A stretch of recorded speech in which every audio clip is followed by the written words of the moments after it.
ठीक आहे, सुरुवात करू आपण आजच्या वर्गाला. कथा भागाची दिवसाची सुरुवात म्हणजे त्या ठिकाणी आपण गादीवरती बसल्यानंतर ही जी जागा आहे ती व्यासांची जागा आहे, व्यासपीठ ज्याला म्हणतात. तर आपण घरी जर कथा करणार असू आपल्या स्वतःच्या, तर त्यावेळेला मुळामध्ये तुम्ही शुचिर्भूत होऊन बसा. स्नान केलेलं असावं, फक्त हातपाय धुणं असा विषय नाही. आणि दुसरीकडे जाऊन तुम्हाला कथा करायची आहे किंवा अगदी घरात जेव्हा सप्ताह करणार आहात त्यावेळेला सुद्धा व्यवस्थित स्नान करून बसावं. बाहेर जायचं आहे कुठे आपल्याला कथेला, तर त्यावेळेला सुद्धा आपण आपल्या घरी स्नान केलेलं असावं.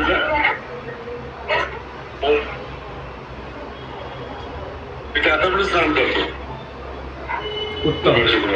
जरा मध्ये बोलू नका, थोडंसं हे जातं. तुमचं काय आहे ते लिहून काढा. मी आत्ता अगदी सुरुवातीला म्हणलं की तेवढ्याकरता आपण थांबतो, बाकीचं येईपर्यंत लिंक तुटते. म्हणून ऑनलाईनचा फायदा जसा आहे तसा तोटाही आहे.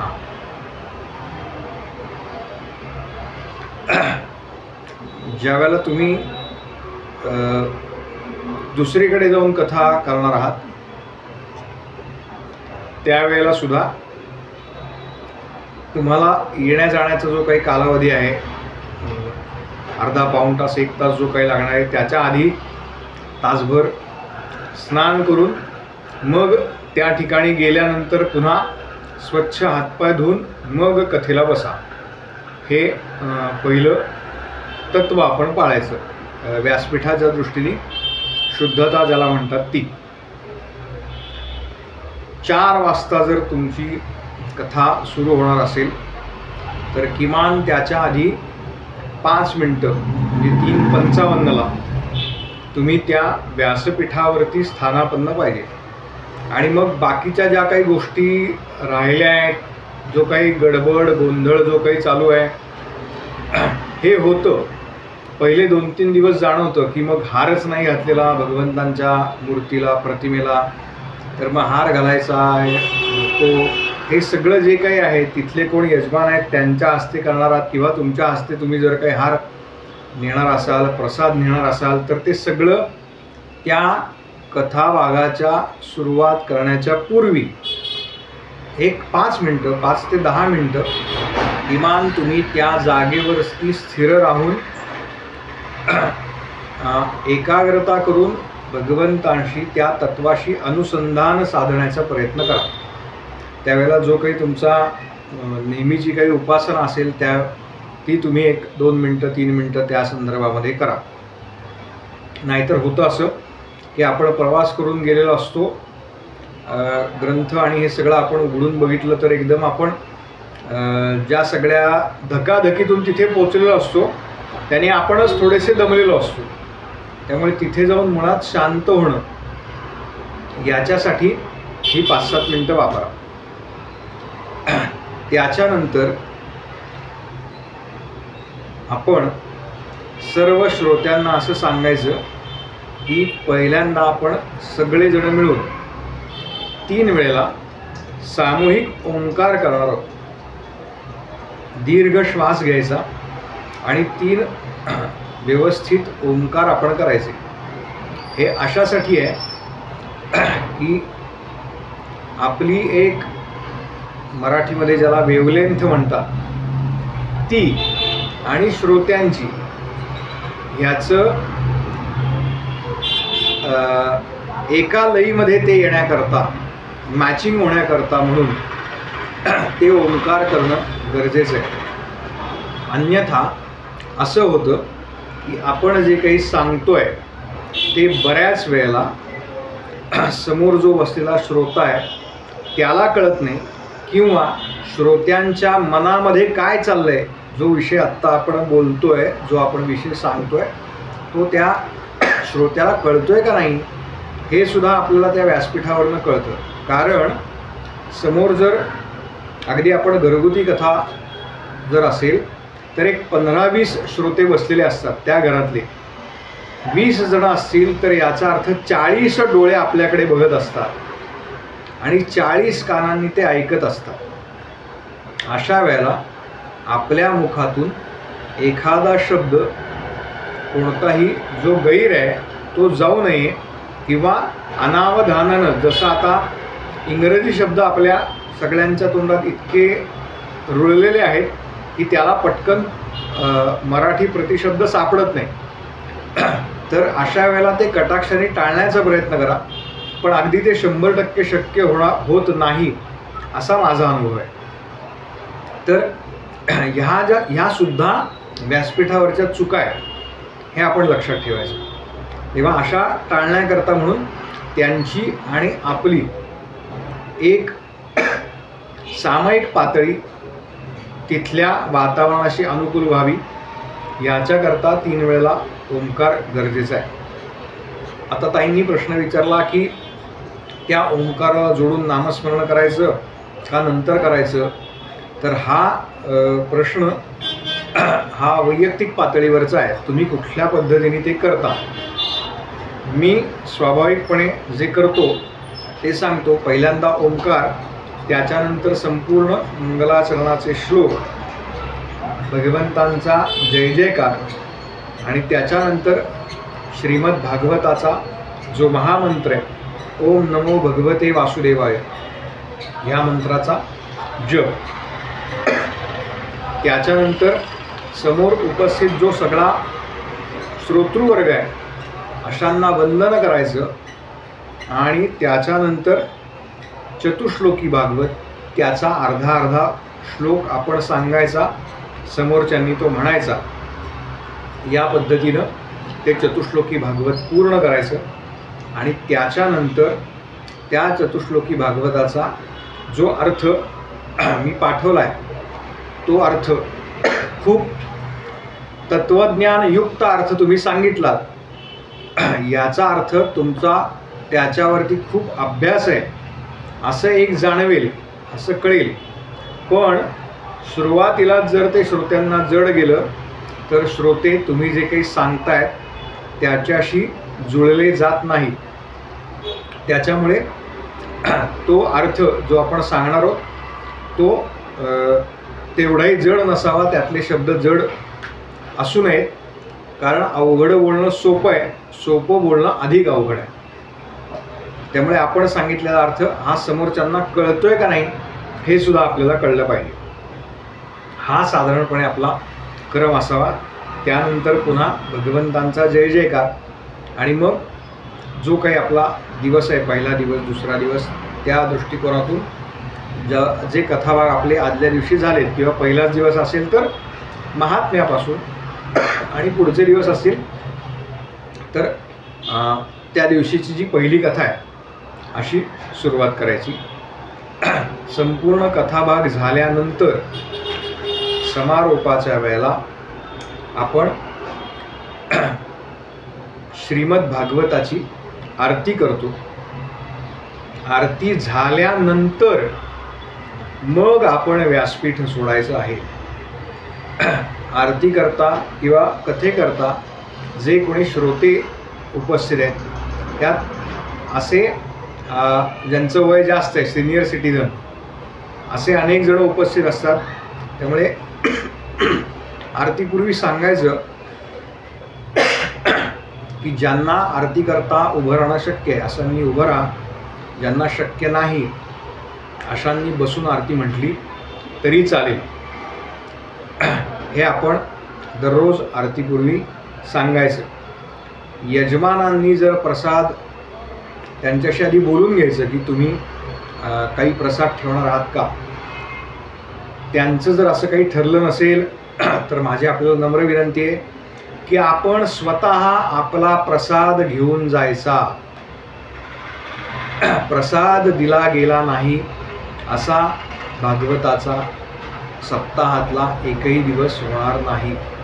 असं होत नाही की प्रसाद कोणी म्हणजे ठेवलेलं नाही, त्याची योजना झालेली असते, परंतु तरीसुद्धा आपण ज्या वेळेला कथेला म्हणून जाऊ तेव्हा आपण काहीतरी दिलं पाहिजे लोकांना, ह्या मताचा मी आहे।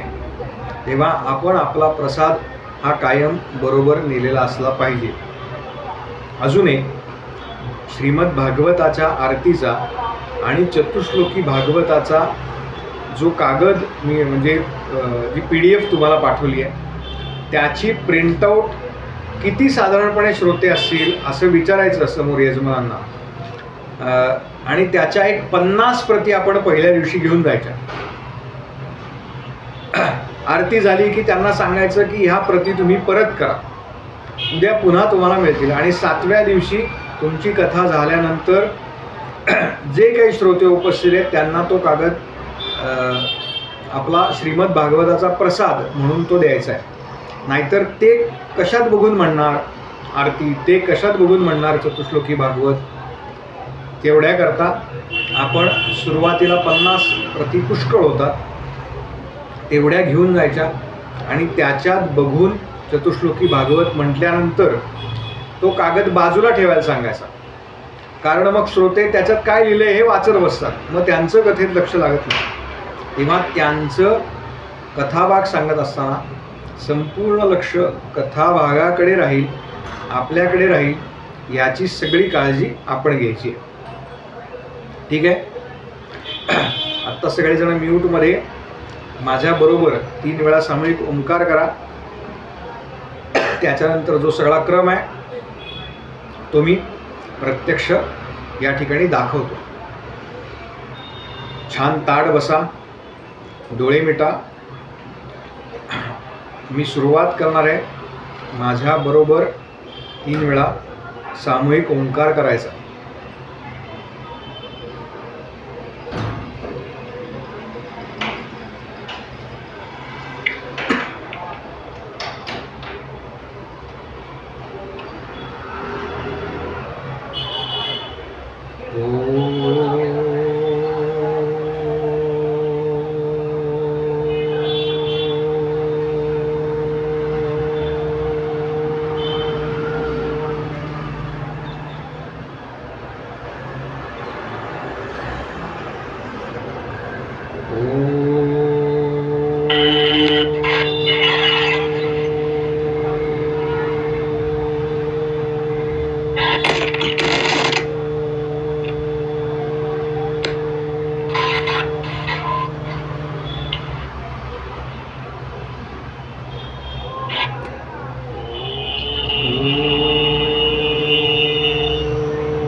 श्रीमन्महागणाधिपतये नमः. श्री सरस्वत्ये नमः. श्री गुरुभ्यो नमः. यदा लंबोदरं हन्ति सतां प्रत्यूह संभवं तदा लंबे दयालंबं लंबोदरपदाम्बुजं. शारदा शारदां भोजवदना वदनाम्बुजे सर्वदा सर्वदास्माकं सन्निधिं सन्निधिं क्रियात्. नमस्तस्मै भगवते नारदाय महात्मने कामक्रोधविहीनाय ऋषीणां प्रवराय च. गुरुर्ब्रह्मा गुरुर्विष्णु गुरुर्देवो महेश्वरः. गुरुः साक्षात् परं ब्रह्म तस्मै श्री गुरवे नमः. नमोस्तुते व्यास विशाल बुद्धे उल्लारविन्दायतपत्रनेत्र. येन त्वया भारत तैलपूर्णः प्रज्वालितो ज्ञानमयः प्रदीपः. जयांचा जनी जन्मनामार्थ झाला जयाने सदा वासनामात केला, जयांच्या मुखी सर्वदा नाम कीर्ती. नमस्कार त्या ब्रह्मचैतन्य मूर्ती, शुका सारिखे पूर्ण वैराग्य ज्याचे, वसिष्ठा परी ज्ञान योगेश्वराचे, कवी वाल्मिका सारिखा मान्य ऐसा. नमस्कार माझा सद्गुरु रामदास, अलंकापुरी पुण्यभूमी पवित्र, जिथे नांदतो ज्ञान राजा सुपात्र.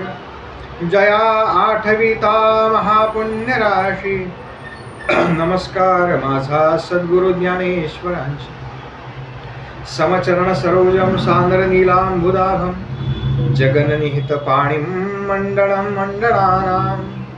तरुण तुलसीमाला कंधरं कंजनेत्रं, सदय धवलहासं विठ्ठलं चिन्तयामि. कैलासराणा शिवचंद्रमौळी, फणींद्रमाथा मुकुटी झळाळी. कारुण्य सिंधू भव दुःखहारी, तुझ वीण शंभो मज कोण तारी. मूकं करोति वाचालं पंगुं लंघयते गिरिं, यत्कृपातमहं वन्दे परमानन्दमाधवं. वसुदेवसुतं देवं कंसचाणूरमर्दनं, देवकी परमानन्दं कृष्णं वन्दे जगद्गुरुं. शान्ताकारं भुजगशयनं पद्मनाभं सुरेशं, विश्वाधारं गगनसदृशं मेघवर्णं शुभांगं. लक्ष्मीकान्तं कमलनयनै योगिभिर्ध्यानगम्यं, वन्दे विष्णुं भवभयहरं सर्वलोकैकनाथं. गोपाल कृष्ण भगवान की जय, गोपाल कृष्ण भगवान की जय, गोपाल कृष्ण भगवान की जय.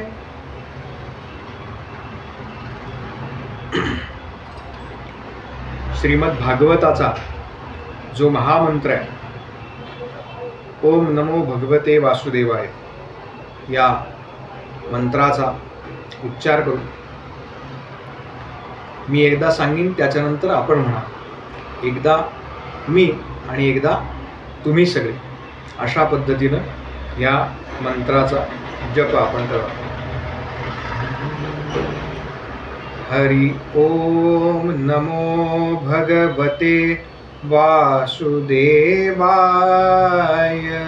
हरि ओम नमो भगवते वासुदेवाय. हरि ओम नमो भगवते वासुदेवाय.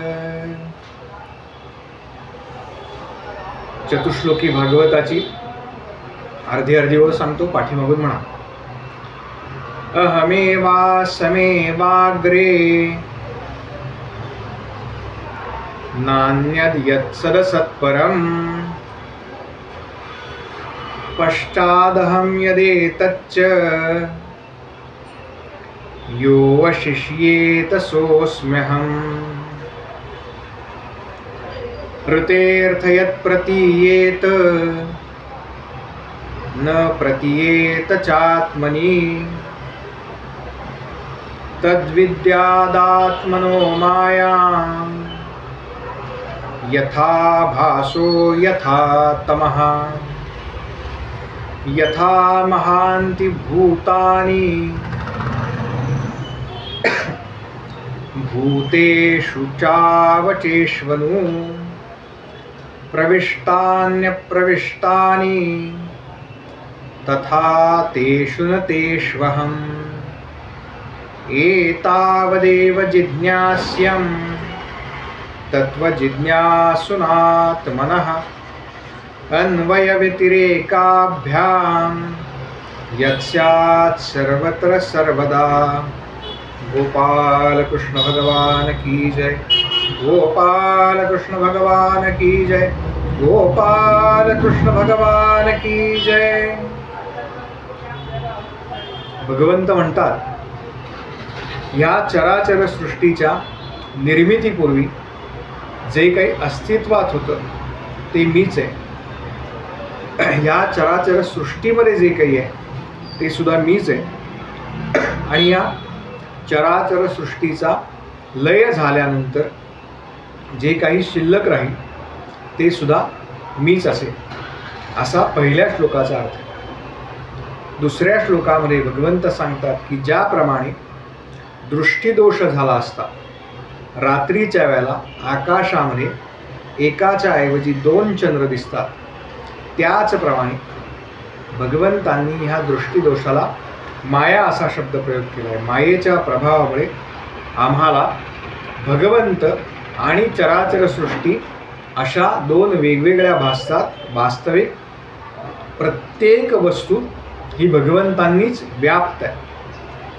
आमचं हे जे शरीर आहे, जे पंचमहाभूतांनी बनलं आहे, पृथ्वी, आप, तेज, वायू आणि आकाश, या शरीरामध्ये आम्ही अन्न भक्षण करतो, जलप्राशन करतो, वायू भक्षण करतो. असं जरी आपल्याला वाटत असलं तरी प्रत्यक्षामध्ये आपल्या शरीरामध्ये सुद्धा तेच आहे आणि आपल्या शरीरामध्ये आपण बाहेरून सुद्धा तेच ग्रहण करतो. याचाच अर्थ भगवंत सांगतात की मी तुमच्या आतमध्येच आहे, मी कुठूनही बाहेरून येणार नाही. आणि ज्यांचा याच्यावरती विश्वास नाही त्यांनी अन्वय आणि व्यतिरेक या साधनांनी हे जे आत्मतत्व नावाची वस्तू आहे त्या तत्वाची ओळख पटवून घ्यावी किंवा ते जाणून घ्यावं, असा या चतुश्लोकी भागवताचा अर्थ आहे. हे 4 श्लोक प्रत्यक्ष भगवंतांनी ब्रह्मदेवांना सांगितले. ब्रह्मदेवांनी ते 4 श्लोक आपला पुत्र देवर्षी नारद यांना सांगितले. देवर्षी नारदांनी हेच 4 श्लोक व्यासांना सांगितले आणि व्यासांनी त्या 4 श्लोकांचं 18,000 श्लोकामध्ये रूपांतर केलं. ते 18,000 श्लोक म्हणजे श्रीमद भागवत. ज्या श्रीमद भागवताचा अभ्यास आपण आजपासून पुढचे 7 दिवस करणार आहोत. भगवंतांचा जय जयकार करू आणि आजच्या कथाभागाला सुरुवात करू. गोपाल कृष्ण भगवान की जय. गोपाल कृष्ण भगवान की जय. गोपाल कृष्ण भगवान की जय.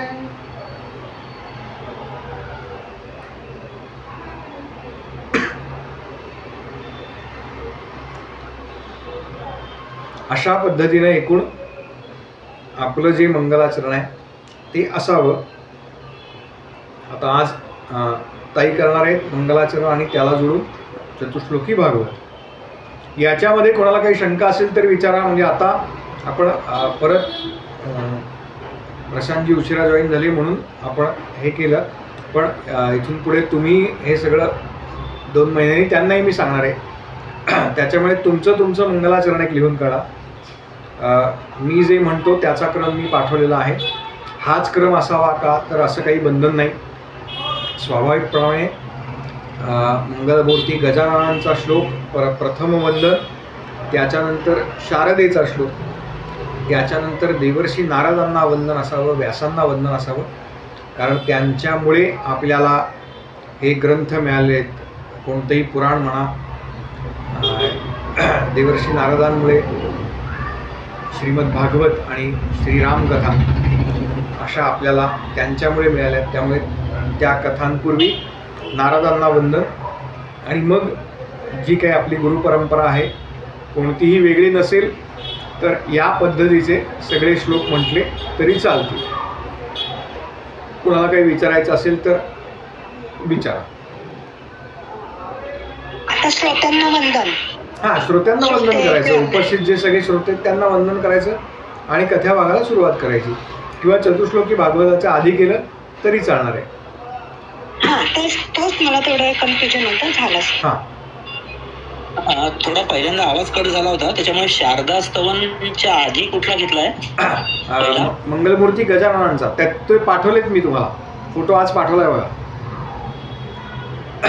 ते श्लोक नवीन आहेत त्यामुळे श्लोक आणि अर्थ असं दोन्ही पाठवलंय. बाकी सगळे श्लोक आपण नेहमी म्हणतो.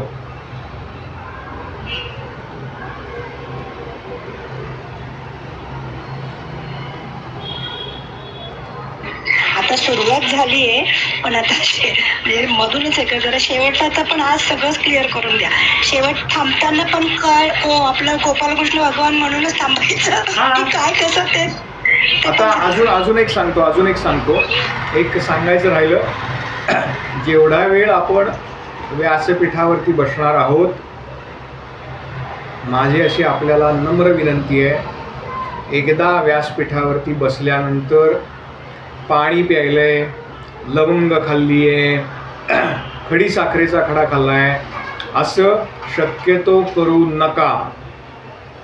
ज्यांना अगदीच त्रास होतो अशांनी अगदी घोडभर पाणी प्यायला किंवा खडीसाखर खायला हरकत नाही. पण मी पुन्हा सांगतो, हे व्यासपीठाला मान्य नाही.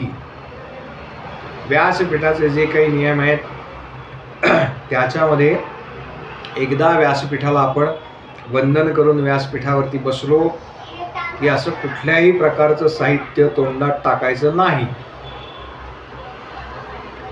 जे मध्ये ज्यांना सलग 2 तास सुद्धा शक्य नाही, काही अडचण नाही, होऊ शकतं, तर त्यांनी आधीच सांगायचं हे की 1 तास झाल्यानंतर एक 10 मिनटं चहा पिण्याकरता म्हणून जर आपल्याला मध्ये विश्रांती घ्यायची असेल तर त्यावेळेला आपल्याला जे काही चहा उपलब्ध असेल, चहा कॉफी, तर त्या वेळात करायला हरकत नाही. त्याच्यानंतर पुन्हा गोपालकृष्ण भगवान की जय किंवा एखादं अष्टक जे तुम्ही म्हणत असाल नेहमी, असं काहीतरी म्हणून मग पुढच्या कथाभागाला सुरुवात करायची. मध्यंतर घेतला आणि एकदम आधीच्या कथेमध्ये जिथे थांबलोय तिथून अचानक पुढची कथा सुरू केली, असं करायचं नाही. ज्यावेळेला कथाभाग आपला संपेल त्याच्या आधी साधारणपणे आपल्याला माहिती आहे की आज कुठपर्यंत सांगायचं आहे, तर त्याच्या आधी एखादा मिनटं आरतीची तयारी करायला सांगायची. कथाभाग संपला की इथून पुढचा जो काही कथाभाग आहे तो आपण उद्या बरोबर तुमची जी काही ठरलेली वेळ आहे त्यावेळेला या ठिकाणी सुरू होईल असं सांगायचं. श्रीमद भागवताची आरती करायची आणि मग थांबायचं.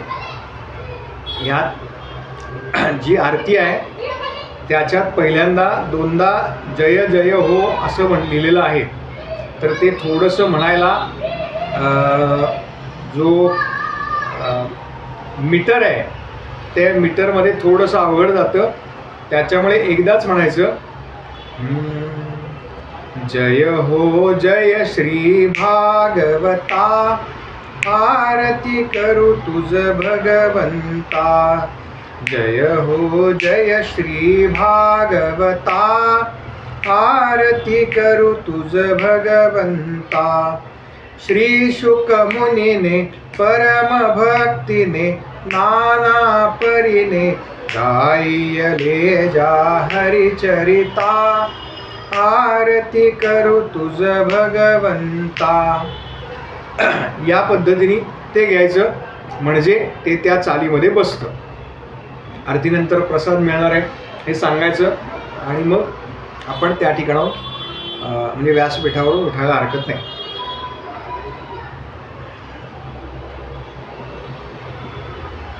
काही विचारायचं असेल तर नाही. गोपाळ आता आरतीच्या आधी परत गोपालकृष्ण भगवंत जय जयकार करायचा का असं मला विचारायचं होतं. करा ना, मधनं भगवंतांचा जय जयकार करायला काय हरकत नाही. भगवंतांचं नामस्मरण करण्याकरताच समोर आलेले लोक, ते तुम्हाला ऐकायला आलेले नाहीत, हा गैरसमज काढून टाका. ते फक्त ते फक्त आलेले जे आहेत ते भगवंतांचं गुणगान ऐकण्याकरताच आलेले आहेत. समोर कोण बसलंय याच्याशी श्रोत्यांना आणि बाकीच्यांना काहीही घेणं देणं नाही. आपण बसलोय हे आपण पहिल्या ह्याच्यामध्ये आपण पहिल्या दिवसाच्या ह्याच्यामध्ये ना भक्ती देवीच्या गंगेतटी हे करतात, ते भागवत करतात, ते असं जे आपलं वर्णन आहे त्याच्यामध्ये पण मध्ये आपल्याला नारदांच्या वेळेला श्रीकृष्ण गोविंद हरे मुरारी हे पण आपण घेऊ शकतो ना मध्ये. हो घ्या ना, नामस्मरण हेच मुख्य आहे. कोणत्याही कथेचं प्रयोजन, ग्रंथाचं प्रयोजन हे नामस्मरण हेच मुख्य आहे. गुरुजी आवाज खूप आवाज ब्रेक होतोय, आवाज खूपच कट होतोय आज, म्हणजे खूपच नेटवर्कचा इश्यू आहे खूपच. माझ्याकडे आज एक उलट आणि फुल रेंज दिसते मला. मध्ये मध्ये सारखाच कट होतो. नाही आवाजच नाही येते तुमचा. बरं, आता येतोय का? कुठपर्यंत नाही आलेलं किंवा काय ऐकू आलंय ते सांगा. आम्ही थोडा समजून घेतोय आम्ही फक्त तुम्ही. बरं, यातलं 1-2 म्हणजे आता मिनिटं मग एखाद्या परत आम्हाला रिपीट रेकॉर्डिंग बघावं लागेल त्याच्यात. नाही, 1-2च मिनिटं. बाहेरची खिडकी एक फक्त माझी उघडी आहे, ती मी बंद करून येतो, म्हणजे मग त्याची काही आणि आवाज पण ब्रेक होतोय. हा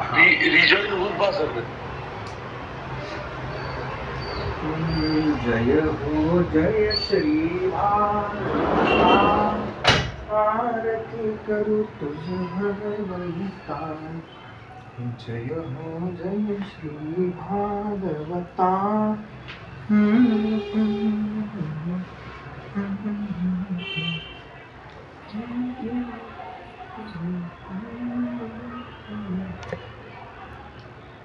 हा, आता येतोय का? आता बाकीचा आवाज येत नाही, त्याच्यामुळे कदाचित हा व्यवस्थित येत असेल. हो, आता व्यवस्थित येतो. नाही आला, मला ऐकू आला नाही पूर्ण. हा, नाही, ते माझ्याकडे एखादा इश्यू असेल. प्रामुख्याने नामस्मरण हा कथा ज्यावेळेला चालू असते त्यावेळेला तुम्ही मधनं ते घेऊ शकता. फक्त असं व्हायला नको की म्हणजे देवर्षी नारद आले, भगवंतांचा जय जयकार. भक्तिदेवी आल्या, भगवंतांचा जय जयकार. व्यास आले, भगवंतांचा जय जयकार. तर हे थोडंसं पथ्य आपण पाळलं पाहिजे.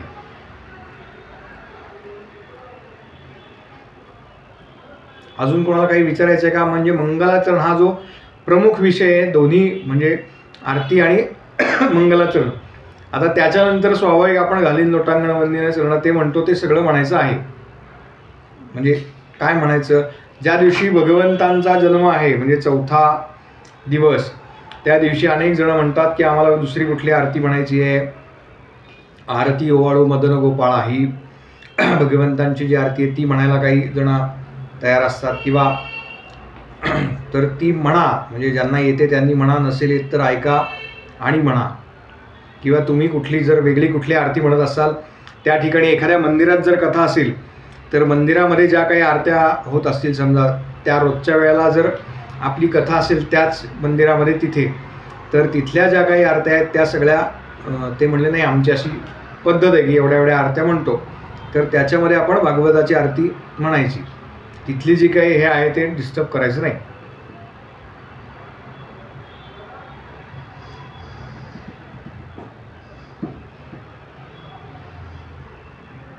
अजून ऐकू येतंय का नाही? कोणीतरी हो नाही सांगा, म्हणजे मला काय त्याशिवाय कळणार नाही.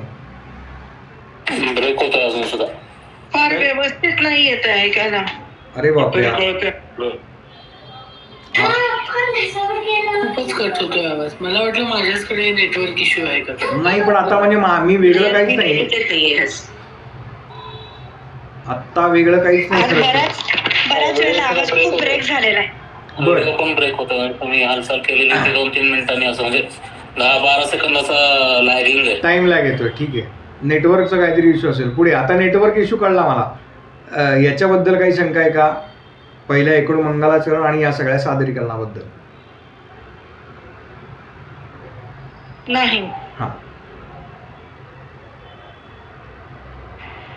नाही ताई आता मंगलाचरण करा. आज कोण म्हणलं होतं मी करते म्हणून? पुढे जायला हरकत.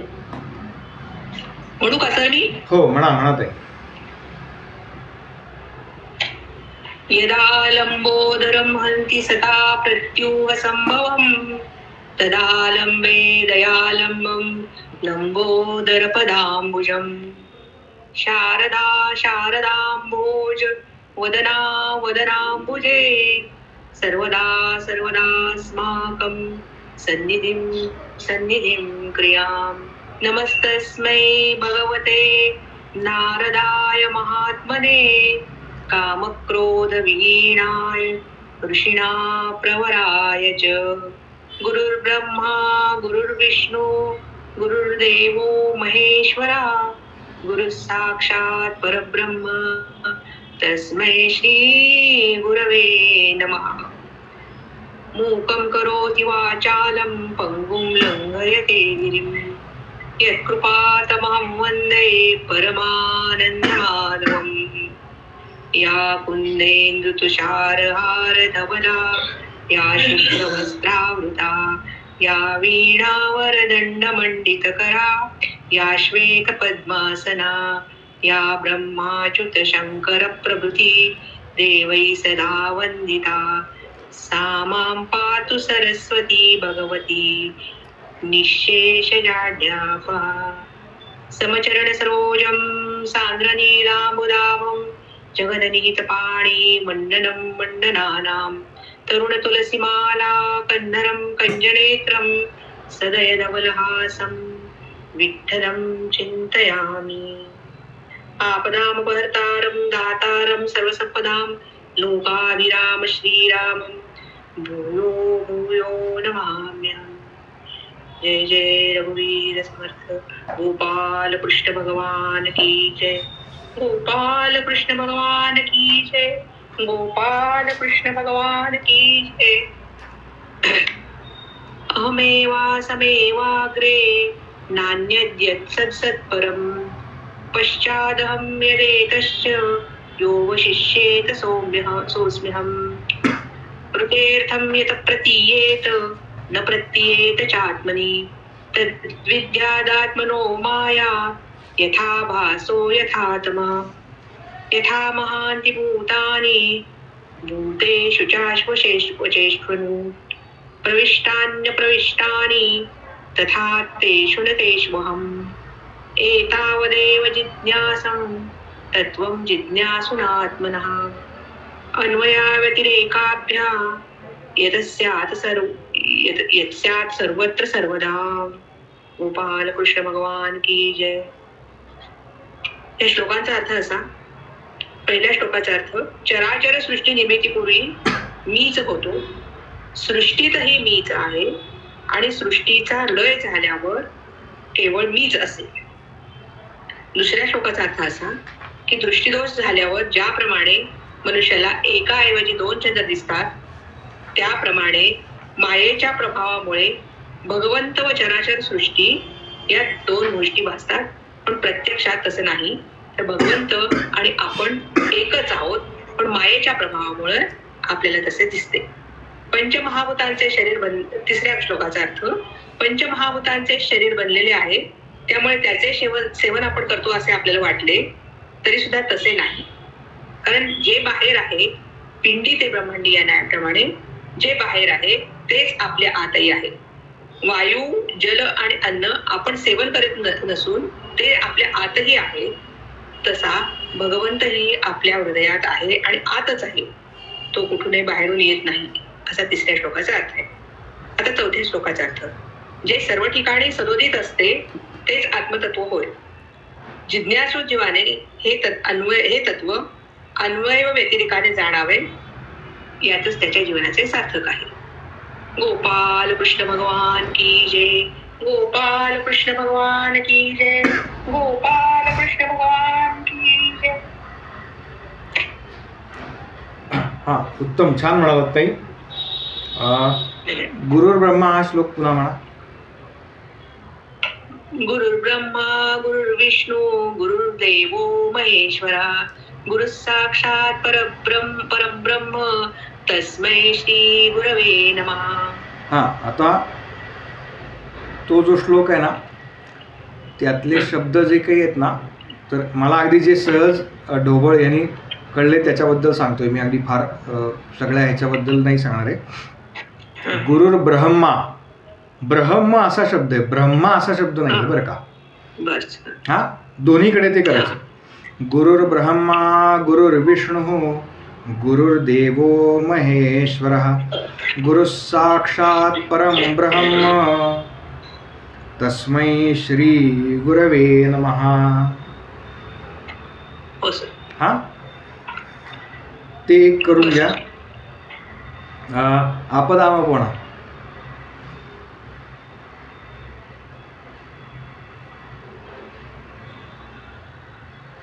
कुठला सा? आपदामपहर्तारं. आपदामपहर्तारं दातारं सर्वसंपदां लोकाभिराम श्रीरामं भूयो भूयो नमाम्यहम्. हा, लोकाभिराम नाहीये, लोकाभिरामम. हा, बस सर. त्याचा अर्थ नाही, म्हणजे मी तुम्हाला कोणाच्याही चुका काढायच्या ह्याने नाही, त्याचा अर्थ वेगळा आहे. तो या ह्याने अत्यंत नम्र भावनेने तुम्हाला सांगतोय. हा, लोकाभिरामम कशा करता, तर सर्व लोकांच्या हृदय असलेल्या श्रीरामांना, असा त्याचा अर्थ आहे. लोकाभिरामम, लोकांच्या ठिकाणी स्थिर असलेल्या रामांना भूयो भूयो नमाम्यहम्. हा, आणि थोडंसं चतुश्लोकी भागवतामध्ये सुद्धा कदाचित तुम्ही त्याचा नेहमी म्हणण्याचा सराव ठेवा. ही आरती ज्या महिला किंवा वर्गातले पुरुष पूजा करतात, आहे का असं कोणी का महिला वर्गाकडे जबाबदारी आहे सगळी पूजेची? मी करतो सर घरी. हां, अजून पुरुषांपैकी जरा हिम्मत करा. मी नाही करत सर. हां बायकोच करतो. हां, नाही आम्ही करतो ना, अधूनमधून करतो, अधूनमधून वेळेनुसार. तर माझी पत्नी नियमानुसार नेहमीची स्वतःच करते. हा, ते म्हणून मला माहिती आहे, मातृवर्गच करतो बहुतेक ठिकाणी. माझा आत्ता कमी झालाय 2 वर्षापासून. बरं बरं. जी काही तुम्ही पूजा केल्यानंतर तुम्हाला मी एक छान सांगतो, श्रीमद भागवताची आरती म्हणायला सुरुवात करा. कारण त्या आरतीमध्ये इतकं जबरदस्त तेज आहे. तुम्ही सलग 15 दिवस, महिनाभर ती जर म्हटलीत ना, तर जसा श्रीमद भागवत ग्रंथ शिकायला लागल्यानंतर, त्याचा अभ्यास सुरू केल्यानंतर ज्या काही तुम्हाला चांगलं वाटणं किंवा शांत वाटणं किंवा आपण या मार्गात आलो यानी बरं वाटणं, हे जसं व्हायला सुरुवात झाली आहे या 2-3 महिन्यामध्ये, तशा पद्धतीचे किंबहुना त्यापेक्षा अधिक या मार्गामध्ये जे चांगले किंवा चांगलं वाटणं ज्याला आपण म्हणतो, समाधानकारक वाटणं म्हणतो, अशा समाधानाच्या अनेक बाबी तुम्हाला केवळ भगवंतांची ही आरती गायल्यामुळे होईल. तेव्हा हा प्रयोग नक्की करून बघा. माझ्याकडे 7 वर्षाची मुलगी आहे माझी, तिची सगळी आरती पाठ आहे पूर्ण. माझा पुतणा आहे, तो पण साधारणतः तेवढ्याच वयाचा आहे. त्या दोघांचीही श्रीमद भागवताची आरती पाठ आहे. माझी आई दररोज म्हणते ही आरती संध्याकाळी किंवा सकाळी, म्हणजे तिने पूजा केली तर सकाळी जी काही आरत्या म्हटल्या जातात त्याच्यात अजून एक झेरॉक्स काढायची आणि देवापुढे ठेवायची. ज्या काही आपलं सगळं आहे ते झाल्यानंतर हे म्हणायचा प्रयत्न करा. याने पण फार छान वाटतं. याच्याकरता मी अगदी आवर्जून सांगितलं. हां दीपकजी बोला, हँड रेज केलंय म्हणजे मला. भागवत ग्रंथाचं काही पूजन वगैरे पण करणं अपेक्षित आहे का रोजच्या पूजेमध्ये, म्हणजे फुल वगैरे वाहून किंवा काही असं? तुम्ही जर तो देवाच्या इथे ठेवला असेल तर तो एकतर मुळात ग्रंथ उघडे ठेवू नका. ग्रंथ ठेवण्याकरता म्हणून तुम्हाला दाखवतो. नाही, अशी आहे बॅग आहे असं, म्हणजे हे आहे अशी एक काय म्हणजे ग्रंथ ठेवण्याकरता हे मिळतं. नसेल तर हा, अगदी ते शिवून पण देईल कोणी चांगल्या, बंद वगैरे आहेत त्याला असे. हा, तर मुळात ग्रंथ झाकून ठेवावे, उघडे ठेवू नये असा हे आहे. आणि ते जर पूजा करण्यापेक्षा ग्रंथात काय लिहिलंय ते आचरणात आणण्याचा प्रयत्न करा. थोडा माझं जरा काही वाक्य कटू वाटतील तुम्हाला, म्हणजे तुम्हाला असं नाही, वैयक्तिक घेऊ नका, सगळ्यांकरता. आता आरती आपण करतोय, भागवत स्वरूप आपण त्याच्यामध्ये मुस्लिम भगवंत आहेत त्याच्यामध्ये असं समजून आपण करतोय. तर आरती करतोय तर मग त्याच्यावर त्याचं पूजन पण अपेक्षित आहे. फुल म्हणजे काय आहे ते रोजचं आपलं. तिथे तुम्ही जर देवाच्या इथेच ठेवला असेल तर हा काही त्यांनी फरक नाही पडणार. नाही तर आपल्या प्रत्येकाच्या देवाऱ्यामध्ये गोपालकृष्ण असतातच.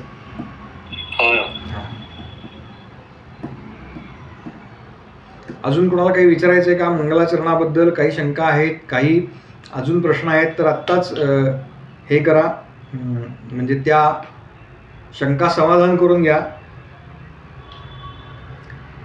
कारण हे मंगलाचरण आपल्याला परीक्षेच्या वेळेला तर सगळ्यांना करायचंच आहे. त्याच्यामुळे मग त्यावेळेला तुम्ही जर काही शंका विचारल्यात मला की गुरुजी असं असं मला वाटतंय तर असं करू का, तर ते थोडंसं परीक्षेच्या वेळेला मी काही उत्तर नाही देणार तुम्हाला.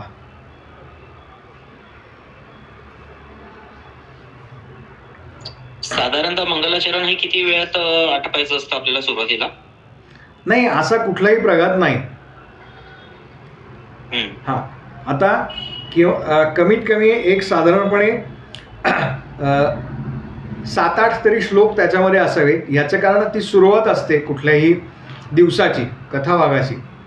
तर हे कशा करताय तर एकंदरीत आपण त्या तत्वाला वंदन करणं, म्हणजे कोणत्याही ग्रंथाचे आरंभ मंगलाचरणाने होतो. त्याच्यात पहिलं मंगलाचरण गजाननांना केलं जातं, त्याच्यामुळे त्यांचा अग्रक्रम आणि मग बाकी. तर साधारणतः 8 ते 10 श्लोक तुम्ही जरी म्हणले तरी पुष्कळ आहेत. अगदी नसतील शक्य तर नेहमीचे आपले म्हणजे वक्रतुंड महाकाय सूर्यकोटी समप्रभ हा जरी म्हणलात तरी चालणार आहे. अमुकच श्लोक म्हणले पाहिजेत असं कुठलंही बंधन नाही, पण किमान 7 ते 8 श्लोक म्हणावेत. त्याच्या आधी अगदी म्हणजे काय श्लोक चाललेत हे कळेपर्यंतच मंगलाचरण संपलं असं नको व्हायला. आलंय लक्षात? हो हो. हां, गुरुजी आपण हे म्हणू शकतो का आपलं मनाच्या श्लोकातला गणाधीश जो हो सर्व गुणांचा समर्थ परंपरेमध्ये सांप्रदायिक जे आहेत, म्हणजे रामदासी परंपरेमध्ये तो गणपतीचा श्लोक आधी म्हणतात, कुठलाही म्हणायला अडचण नाही. हा, त्यात शारदेला पण वंदन आहेच आहे. नमो शारदा मूळ चत्वार वाचा.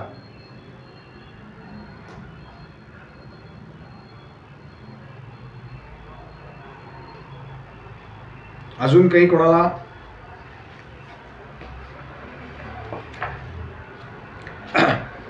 नसेल तर मागच्या वेळेला काय झालं होतं तेवढं जरा आठवण करून द्या.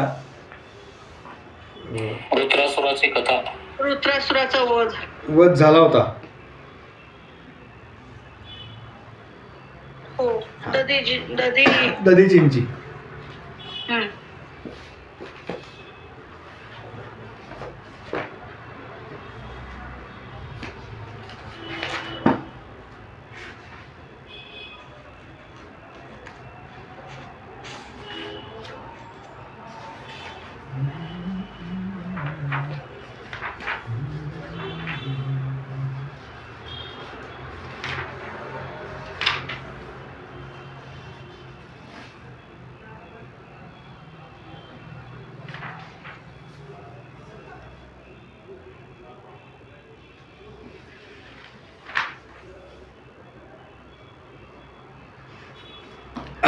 आता जो प्रश्न वर्ग संपताना मला वाटतं जयंतरावांनी विचारला होता की वृत्रासूर एवढा असुर असून सुद्धा त्याला वज्रानीच का तो मारला गेला, आणि म्हणजे तिथपर्यंत आपण आलो होतो. दधीची ऋषींच्या अस्थीपासून ते वज्र तयार केलं आणि त्यांनी वृत्रासुराचा वध केला. त्या वृत्रासुराने सुद्धा ते जे वज्र आहे त्या वज्राची स्तुती केलेली आहे. ज्यावेळेला त्याच्यावरती ते इंद्रानं चालवलं, ज्यावेळेला इंद्राचं आणि वृत्रासुराचं युद्ध सुरू झालं, त्यावेळेला आधी इंद्राने आपल्या स्वतःची जी अस्त्र आहे त्या अस्त्राने, आवाज येत नाही काय? ऐकू येत नाहीये?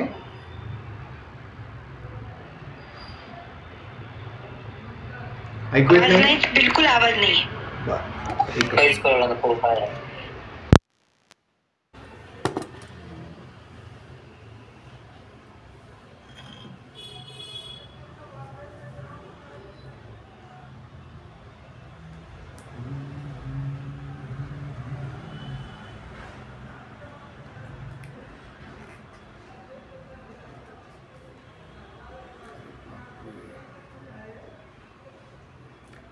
हां, आता आवाज येतोय का? जरा मी व्हिडिओ बंद केलाय, कदाचित रेंजचा प्रॉब्लेम असू शकतो. बाकी कोणाचे व्हिडिओ चालू आहेत का?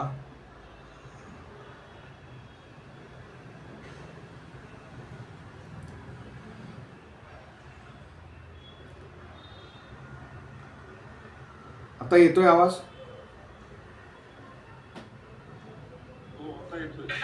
आता येतोय पण मधूनच ना असा ब्रेक होतो असं. आता मी व्हिडिओ बंद ठेवतो जरा, कदाचित रेंजचा प्रॉब्लेम आहे. हो हो, व्हिडिओ बंद केला तर आता आवाज चांगला क्लिअर येतो. हां, तो रेंजचाच प्रॉब्लेम असणार आहे, त्याच्यामुळे ते बँडविड्थ मॅच होत नाही, त्याच्यामुळे ते पुढे मागे होते त्यावेळेला. त्यामुळे व्हिडिओ बंद ठेवतो. ऐका. इंद्राने वृत्रासुराला जेव्हा मारलं, त्यांच्यामध्ये ज्या वेळेला युद्ध झालं, त्यावेळेला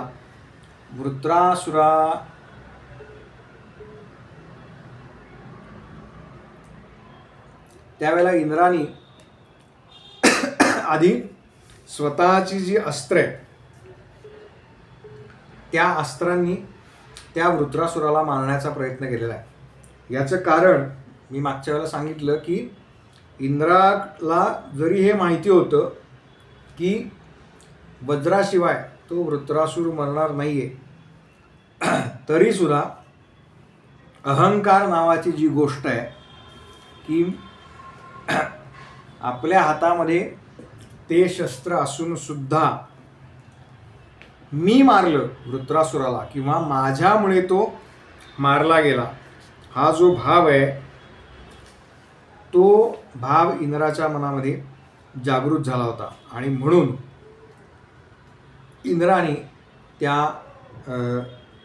वृत्रासुराला सुरुवातीला आपल्या हातातली किंवा इतर जी अस्त्रे आहेत त्यांनी मारण्याचा प्रयत्न केला, पण त्यांनी वृत्रासूर काही मेला नाही. अखेर इंद्राला ते जे वज्र आहे त्या वज्राचा उपयोग करावा लागला, कारण त्याशिवाय तो मरणारा नव्हता. आणि मग असा वज्राचा आघात होऊनच जो वृत्रासूर मेला, तो मुळात वृत्रासूर कोण होता असा प्रश्न परीक्षिती राजाने स्वाभाविकपणे विचारला. त्यावेळेला शुकदेवांनी सांगायला सुरुवात केली की राजा,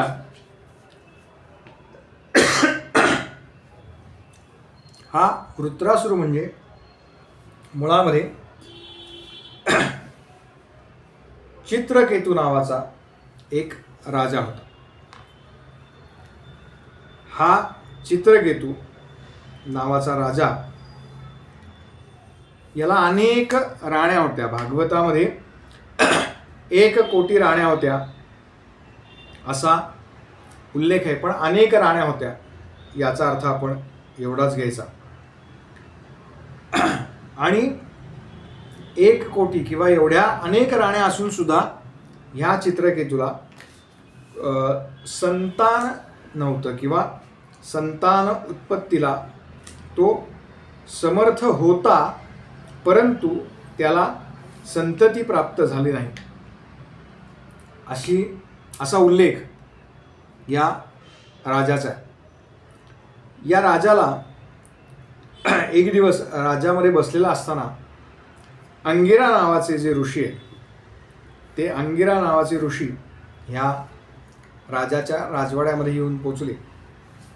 त्यांनी स्वाभाविकपणे अंगिरांचं आतिथ्य केलं आणि अंगिरांनी त्याला त्याची जी काही इच्छा आहे ती पूर्ण करण्याकरता म्हणून त्याला एक चरू म्हणजे ज्याला आपण औषध म्हणू, तर ते औषध दिलं की हे औषध तू सेवन कर आणि तुझी जी राणी आहे त्या राणीला दे. कृतद्युती असं तिचं नाव आहे. ती राजाची सर्वात प्रिय किंवा लाडकी राणी होती आणि कृतद्युती